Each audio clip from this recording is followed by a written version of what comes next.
So బీజేపీలో మాత్రం తెలంగాణ సాయుధ రైతాంగ పోరాటంలో, రజాకర్ల వ్యతిరేక ఉద్యమంలో, నిజాం వ్యతిరేక పోరాటంలో ప్రముఖ పాత్ర పోషించిన ఒక్క నాయకుడు లేడు. ఆ రోజు నిజాంకు వ్యతిరేకంగా కమ్యూనిస్టుల నాయకత్వంలో తెలంగాణ సాయుధ రైతాంగ పోరాటం జరిగింది, స్టేట్ కాంగ్రెస్ పోరాడింది. కానీ అసలు బీజేపీకి కానీ ఆర్ఎస్ఎస్ కానీ రోల్ లేదు. ఇది ఫ్యాక్ట్ ఆఫ్ హిస్టరీ కదా. సో దీన్ని హిందూ ముస్లిం పోరాటంగా మార్చి దీని ఒక మతపరమైన అంశంగా ప్రజెంట్ చేసి, ఎందుకంటే 50 ఏళ్ల కింద చరిత్ర కదా, 70 ఏళ్ల కింద చరిత్ర కదా, ఈ తరానికి తెలియదు కనుక మేము రజాకర్ ఫైల్స్ అని సినిమాలు తీసి దాన్ని ఇంకో రూపంలో చూపెడదామనే ప్రయత్నం జరుగుతుంది. అన్ఫార్చునేట్లీ ఆ ప్రయత్నం నమ్మే వాళ్ళు ఉండవచ్చు.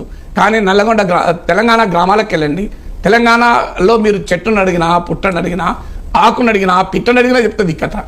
అంత పాపులర్ తెలంగాణలో. ఇదేమి వాళ్ళు ఏ రాజకీయ పార్టీ నుండి ఆ జరిగిన పోరాటం గురించి చెప్పరా? చాకలైలమ్మ ఇంట్లో ఎక్కడ పనిచేసింది? దొడ్డి కొమ్మరి ఆర్ఎస్ఎస్లో పనిచేశారా? చాకలైలమ్మ ఆర్ఎస్ఎస్లో పనిచేసిందా? మీకు బందగి ఆర్ఎస్ఎస్లో పనిచేశాడా? మీకు వీళ్ళంతా ఎవరితో ఎక్కడ యాదగిరి ఎక్కడ పనిచేశాడు? సో ఇవన్నీ వీళ్ళ చరిత్ర ఇప్పటికి కూడా మనం వాళ్ళ గురించి తెలుసు. నినగామన్న రేవంత్ రెడ్డి ఏమన్నాడు? చాకలైలమ్మ విగ్రహం పెడతామన్నాడు కదా. చాకలైలమ్మ ఎక్కడ పోరాడింది? ఏ పార్టీ తరఫున, ఏ ప్రజా ఉద్యమంలో పాల్గొన్నది? ఈ చరిత్ర తెలిసిందే కదా అందరికీ. సో అందువల్ల దాన్ని సెప్టెంబర్ 17 విమోచనా దినం పేరిట హిందూ ముస్లిం ఇష్యూగా హైదరాబాద్ హిస్టరీని ఆ పోరాటంలో భాగస్వాములు కాని వారు ప్రచారం చేయడం అనేది ఇట్ ఇస్ తెలంగాణ చరిత్రకు అన్యాయం చేయడం కదా.